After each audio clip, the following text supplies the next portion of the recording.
জাকাতের হকদার বা জাকাতের উপযুক্ত যিনি জাকাত খেতে পারবেন, যাকে জাকাত দেয়া যাবে, সে মানুষগুলো সম্পর্কে কোরআনে কারিমে আল্লাহ তাআলা একটি আয়াতে আলোকপাত করেছেন। আল্লাহ বলেছেন, আউযু বিল্লাহি মিনাশ শাইতানির রাজীম, ইন্নামাস সাদাকাতু লিল ফুকারাই ওয়াল মাসাকিন ওয়াল আমিলিনা আলাইহা ওয়াল মুআল্লাফাতি কুলুবুহুম ওয়া ফির রিকাব ওয়াল গারিমিন ওয়া ফি সাবিলিল্লাহি ওয়া ইবনিস সাবিল।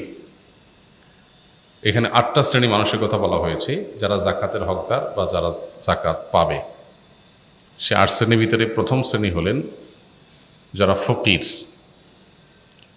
ফকির বলতে যারা অভাবী, তাদের যে উপার্জন হয় সে উপার্জন দিয়ে তাদের দিন বা মাস চলে না, কষ্ট হয়, দেনা হয়ে যায়, টেনে টেনে চলতে হয়।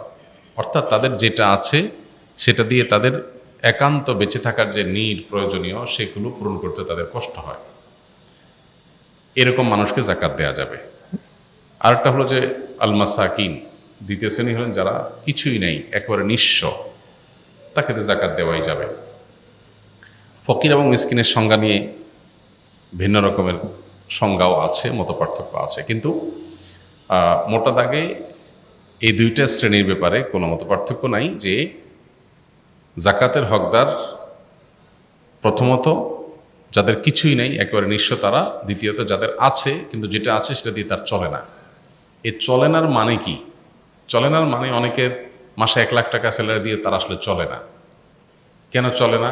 কারণ তার নতুন আরেকটা গাড়ি কেনার শখ আছে, ওই টাকাটা এখনো জোগাড় হয় নাই, তার অভাব আছে। এই টাইপের অভাবই না, খেয়ে পরে বেঁচে থাকা, ট্রিটমেন্ট করা, যেগুলো মানুষের প্রিন্সিপাল নিড, সেগুলো পূরণ করতে পারে না সে। এরকম যদি অভাবী হয়, ধরা যাক তার বেতন ১৫,০০০ টাকা মাসে বা ২০,০০০ টাকা মাসে, ঢাকা শহরে ১ রুমের বাসা নিয়ে বাচ্চাদের নিয়ে থাকে, কষ্ট হয়, তার খাবার দাবার আবাসন এটুকুর ব্যবস্থা করতে কষ্ট হয়ে যায়, হয় দেনা হয়ে যায়, আর না হলে অনেক টানাটানি করে চলতে হয়। এরকম মানুষকে জাকাত দেওয়া যাবে। ৩ নম্বর হলো জাকাতের যারা উসুলকারী, তারা। জাকাতের উসুল কারা করেন? রাষ্ট্রীয়ভাবে জাকাত উসুলের ব্যবস্থাপনা থাকলে যে ডিপার্টমেন্ট এটা দেখাশোনা করবে, সেই ডিপার্টমেন্টের কর্মী শ্রমিক যারা থাকবে তাদের বেতন ভাতা এই জাকাতের টাকা থেকে দেওয়া যাবে। ৪ নম্বর হলো মুআল্লাফাত কুলুবুহুম। মুআল্লাফাত কুলুব বলা হয় সেই সব মানুষদেরকে যাদেরকে জাকাতের অর্থ দিলে তারা ইসলামের দিকে অগ্রসর হবে। ধরা যাক কেউ নতুন মুসলমান হয়েছে, তাকে জাকাতের টাকা দিলেন ইসলামের উপরে অটল অবিচল থাকার জন্য। অথবা এমন কোনো জনপদ, আমাদের দেশের সেরকম পরিস্থিতি নেই, এমন কোনো জনপদ যেখানে আসলে অমুসলিম কেউ যে ইসলামের দিকে ঝুঁকছে, আসছে, মনে হচ্ছে যে তাকে আমি হেল্প করলে সে ইসলামের দিকে আসতে পারে, সে অসহায়, আমি হেল্প করলাম, অথবা তার ক্ষতি থেকে বাঁচার জন্য তাকে আপনি টাকা দিলেন। অবশ্য এই খাতটা অনেক ইমামদের মধ্যে রহিত হয়ে গেছে। ৫ নম্বর হলো দাস মুক্তি। এটার অপশন এখন নাই। দাসীরা, তাদেরকে মুক্ত করার জন্য জাকাতের অর্থ ব্যয় করা যাবে। আপনি ইসলামের বিধিবিধানগুলো দেখেন, কোরআনের আয়াতগুলো দেখেন, দেখবেন মানুষকে দাসত্ব থেকে মুক্ত করার জন্য ইসলাম বহু আয়োজন রেখেছে। আপনি কোনো একটা ভুল করেছেন, অন্যায় করেছেন, এটার ক্ষতিপূরণ কাফারা দাস মুক্তি। এই যে আপনার কোনো দাস, কোনো দাসী তার মালিক থেকে মুক্ত হতে চায় টাকার বিনিময়ে, তাকে আপনি জাকাতের টাকা দিয়ে মুক্ত করতে পারবেন। মানে মানুষকে দাস মুক্তি থেকে, দাসত্ব থেকে মুক্তি দেওয়ার জন্য ইসলাম নানামুখী আয়োজন রেখেছে। ৬ নম্বর হলো ঋণগ্রস্ত ব্যক্তি, গারিমিন, যারা কোনো কারণে তাদের মৌলিক প্রয়োজন পূরণ করতে গিয়ে লোন হয়ে গেছে, ঋণ হয়ে গেছে, সে ঋণ পরিশোধ করার সামর্থ্য তার নাই। গরিব মানুষ, ট্রিটমেন্ট করতে করতে অনেক টাকা দেনা হয়ে গেছে, তাকে জাকাতের টাকা দিতে পারবেন। অথবা তার মৌলিক প্রয়োজন পূরণ করতে গিয়ে দেনা হয়ে গেছে। কেউ ব্যবসা সম্প্রসারণ করতে গিয়ে দেনা হয়ে গেছেন, তাকে জাকাত দেওয়া যাবে না। তার এই ঋণটা বাণিজ্যিক কমার্শিয়াল লোন, এটা তার প্রিন্সিপাল নিড পূরণের জন্য লোন না। ৭ নম্বর হলো সাবিলিল্লাহ, আল্লাহর রাস্তায়। আল্লাহর রাস্তা বলতে জিহাদকে উদ্দেশ্য করা হয়েছে। কোনো কোনো আলেম এটাকে ব্যাপকভাবে যে কোনো দিনের কাজ, দাওয়াতের কাজকেও এখানে সামিল করেন। মূলত এখানে জেহাদকে মিন করেছে। জেহাদ যদি চলমান থাকে, সুযোগ থাকে সেখানে জাকাতের টাকা দেওয়ার, সেখানে জাকাতের টাকা দেওয়া যাবে। সর্বশেষ খাত হলো ইবনুস সাবিল বা পথিক মুসাফির, যিনি সফরে আছেন কিন্তু তার সফরে কোনো প্রয়োজন হয়েছে, তখন তিনি তার মূল জায়গাতে অনেক টাকা পয়সা আছে, তিনি জাকাতের হকদার না, সচ্ছল মানুষ, কিন্তু এই মুহূর্তে তিনি ট্রাভেলে আছেন, এদিকে তার নিড হয়েছে, তো যতটুকু নিড আছে ততটুকু তিনি জাকাতের টাকা থেকে নিতে পারবেন যদি তার সাথে টাকা পয়সা না থাকে। এখন আজকালকার যুগে আমরা যারা ট্রাভেলে থাকি, আমাদের সবার সাথে visa card, master card, ATM card থাকে, আমরা দিলেই টাকা বাইর হয়।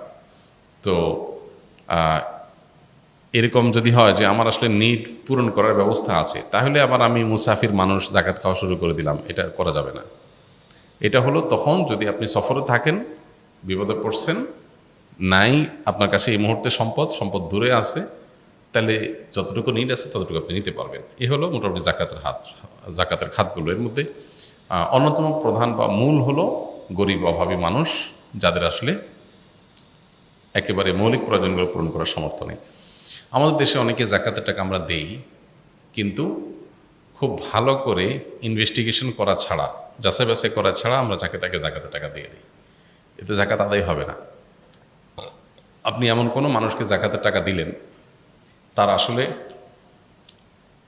৮০-৮৫ হাজার টাকা বা ১ লাখ টাকা তার ব্যাংক ব্যালেন্স আছে, লোন মুক্ত, কোনো লোন নাই, বা লোন যেগুলো আছে সেগুলো বাদে লাখখানিক টাকার মতো টিকে, বা ৮৫,০০০ থেকে লাখের রেঞ্জের মধ্যে, মানে যেটা দিয়ে 52.৫ তলা রূপা কেনা যায়, এরকম টাকা আছে, তাকে আপনি জাকাতের টাকা দিতে পারবেন না। সে ইটসেলফ জাকাত দিবে, বরং জাকাত দেওয়ার জন্য তিনি বরং উপযুক্ত, তো তিনি জাকাত দিবেন, তিনি জাকাত খেতে পারবেন না। আবার অনেকে আছেন যে তার যা আর্ন হয় সে আর্ন দিয়ে তার মাসটা ভালোভাবে চলে যায়।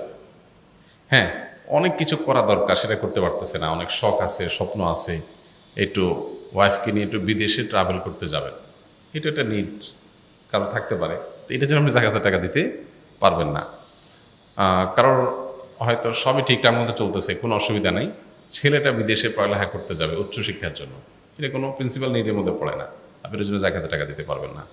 তো খুঁজে খুঁজে প্রকৃত হকদারদেরকে জাকাতের টাকা দিতে হবে। অনেক গরিব মানুষ আছে যাদেরকে আমরা বাহ্যিক দৃষ্টিকোণ থেকে গরিব মনে করি, আসলে তারা গরিব না। যেমন ঢাকা শহরে বহু ভিখারি আছে, এদেরকে যারা ভিক্ষা দেয় ওদের চাইতে ওই ফকির বেশি বড়